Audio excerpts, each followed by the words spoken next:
Welcome to the Navy SEAL Mindset. I am your host, William Branham. This is episode 011. I'm pretty stoked about this episode. I think in the last episode, I got super excited. I started talking a lot about this second Navy SEAL secret of leadership because I had reconnected via text with my old Command Master Chief Mags, who has 39 years of experience in naval special warfare. 39. He's forgotten more about leadership than most of us will ever even learn.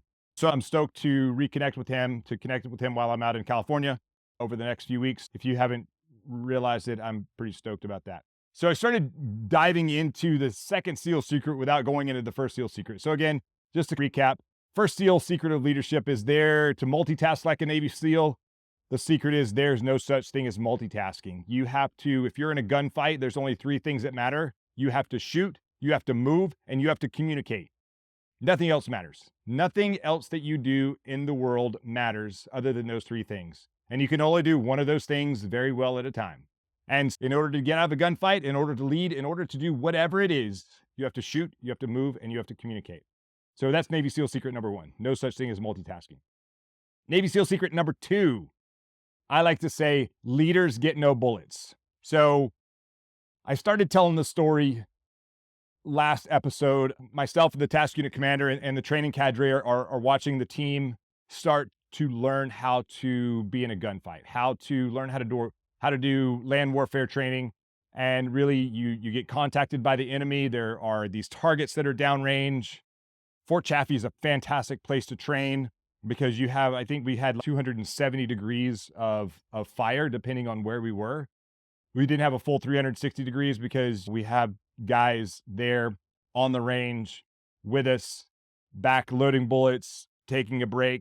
Vehicles are back there, so we can't shoot in that direction, but we can shoot in 270 degrees of fire, which is pretty awesome and very realistic. 360 would be better. It's super dangerous, but 270 is pretty darn good, especially live fire at night with 40 plus dudes running around in the woods and the such. But we start by training young people. And I've worked with several companies where the leader is trying to move up and out. He's trying to pass more responsibility to other people so the company can grow, so he can focus on, or she can focus on, the things that matter, the things that are going to help grow the company. And this analogy that I use, it started off, we were out there, Fort Chaffee, doing land warfare.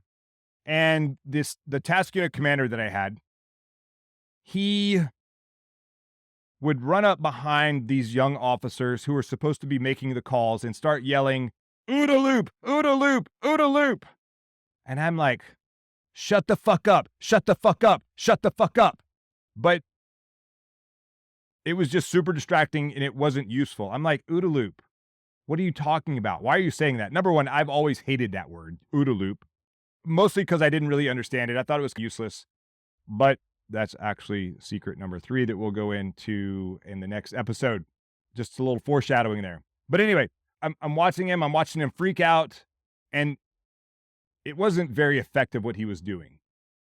After watching this a few times, I decided to go tell the training cadre, hey, I'm gonna join the team and I'm gonna put my kit on and I'm gonna get out there and shoot some bullets. They didn't know what I was gonna do.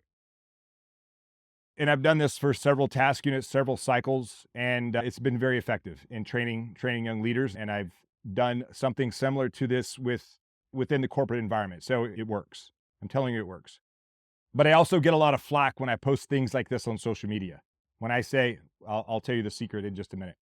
So what I would do is I'd go get my kit on, I'd load magazines, get my gun, and I would position myself in the patrol next to that young leader, that young officer or young leading petty officer, or whoever it was, who's trying to learn these tactics as a leader, not as much as a junior guy or just a regular guy in the SEAL platoon, but as a leader. Like when it's your time to make the call, to read the terrain, to see what the enemy is doing, to read the team, and then make the right decision, it's different than just being told what to do.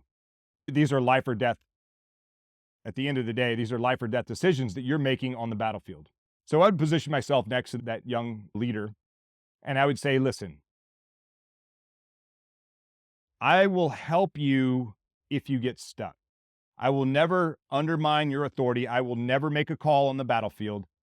That's your job. But if you get stuck, I'll give you just enough information that should trigger something in your mind to make the right call. And if you make the right call, awesome. If you make the wrong call, that's how we learn. So that's what we would do. We would get in a gunfight. We would patrol along, contact right. Everyone turns. They face the threat. They start engaging the target. And almost 100,000% of the time, especially officers, that young officer would start engaging the targets. He would start shooting targets, knocking targets down, because these are remote control targets. They actually shoot at you. They don't shoot bullets at you, but they're like a propane gun. So you get muzzle fire and you get the audible sound of someone shooting at you, pop, and a little green man popping up. And so you shoot them, they're down, and then another one pops up over here, and another one pops up over here. Another one that you just shot pops up over here. So I just start engaging the target. Now, I'm also on the way in, and as the contact happens, I look around to read the terrain, to see where the rest of the team is, to see what the enemy picture is, to figure out what call needs to be made so that I can help this new leader out as he's going to make I know he's going to make the right call. He has to make the right call. And we're in the contact, and I start dropping targets, and he starts dropping targets, and he's not making a call. And I might say, hey, what's the call? And he stops shooting, and he looks around for a minute, and then he starts shooting again. What's the call? And so I just, like, if he never makes it, I would rather than make a bad call than no call at all. Because here's the deal.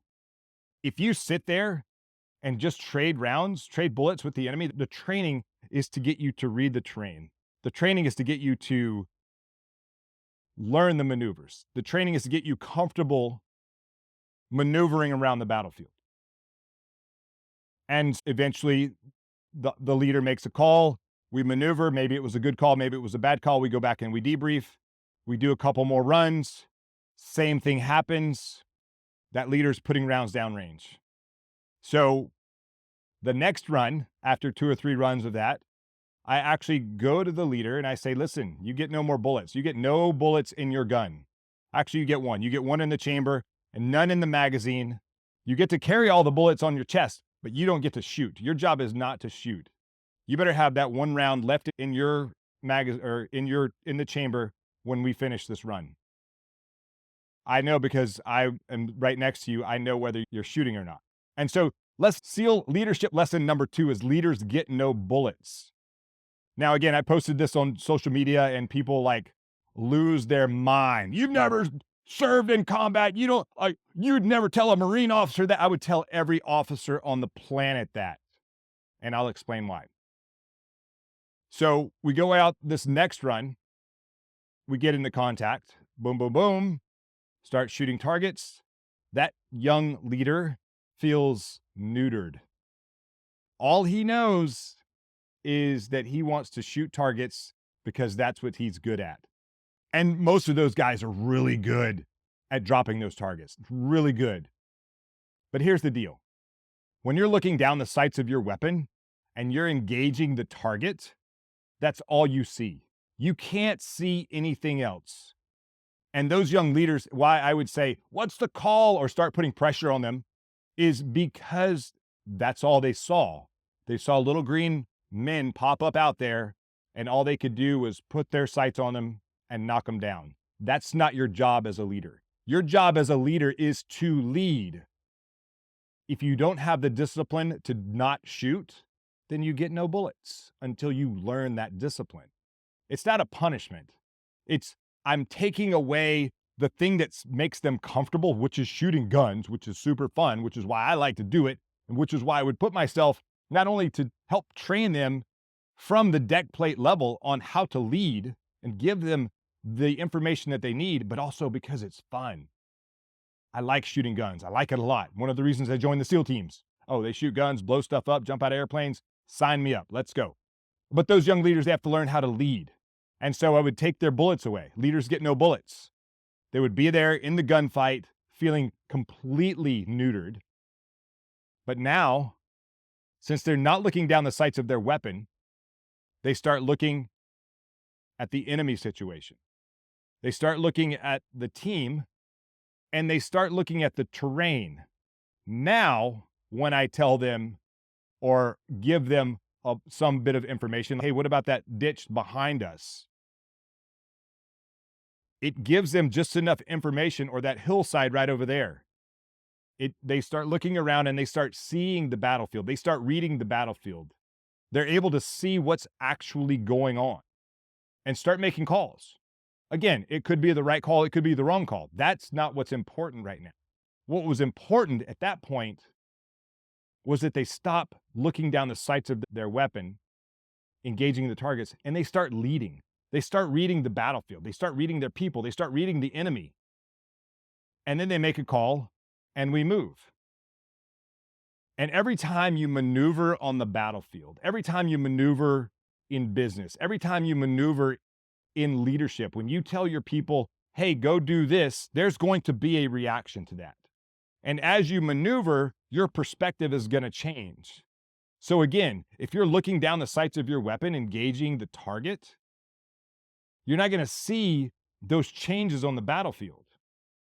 But as long as you're not shooting and you're observing the battlefield, you're observing your team, you're observing the enemy, that perspective changes. And every time you maneuver on the battlefield, you get a new perspective.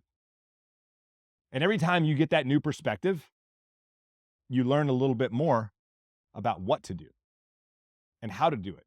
And every time you maneuver, your decision of how to attack the enemy is going to change. You may find yourself in what we would call an L-shaped ambush, where we have one fire team directly in front of the enemy and the other fire team is off to the side of the enemy. And then you make a call to have we would call it the base element, the guys that are directly in front of the enemy, to actually shift their fire to the left so the other maneuver element can walk through and destroy the enemy from the side. You can do the same thing in business. You can do the same thing in leadership. You can do the same thing leading your family. As you maneuver around the battlefield with your family, through life, as you maneuver through life, things are going to change. Your perspective is going to change. So, Navy SEAL secret to leadership number 2 is leaders get no bullets. Again, I've used this technique with corporate clients where, the leadership, the CEO wants to bring someone up to really handle lots of the meetings. And so the way that it applies in that scenario is I'll tell them to go ahead and let your number 2 person, or the person you want in that position, to run the meeting. They've been in the meetings before. They've seen the meetings. They've seen how things happen. They've seen how you do it. Let them run the meeting. You sit there. You give no corrective action during the meeting. When the meeting is done, do not undermine them in any way, shape, or form. What they say goes. Their decisions go. After the meeting, do a debrief. Hey, you did this right. You did this wrong. Let's work on this. I don't really agree with that thing that you said. So let's figure out how to adjust and bring it back into what we want it to be. You also need, before the meeting, you need to give them clear expectations of what the outcome of the meeting is. And the more times they have sitting in the room, running the meeting, making the decisions, making things happen, they will become more comfortable in taking your position. So basically train your replacement so that you can grow the company and not have to focus on the little things. So you're not looking down the sights of your weapon all the time. You're able to read the battlefield, read the terrain, read the enemy, and read your team. Hope you guys enjoyed this episode. Episode 011. Again, this is the Navy SEAL Mindset. My name is William Branham. Hope you guys enjoyed the show. Don't forget to get naked, and I will talk to you soon. Boom. Hey, this is William Branham, retired Navy SEAL, 26 years of service, and I have a free gift for you. Go to 5SEALsecrets.com, the number 5, SEAL as in Navy SEAL, 5SEALsecrets.com. Go download your free copy of these 5 SEAL secrets, and I'll give you a secret. The secret is naked. Naked is an acronym. Go over there and find out what it is. 5SEALsecrets.com. totally free. All you got to do is give me your name and email so I can send that to you, and it's all yours. Then you can start learning how to think like a Navy SEAL. Talk to you guys soon.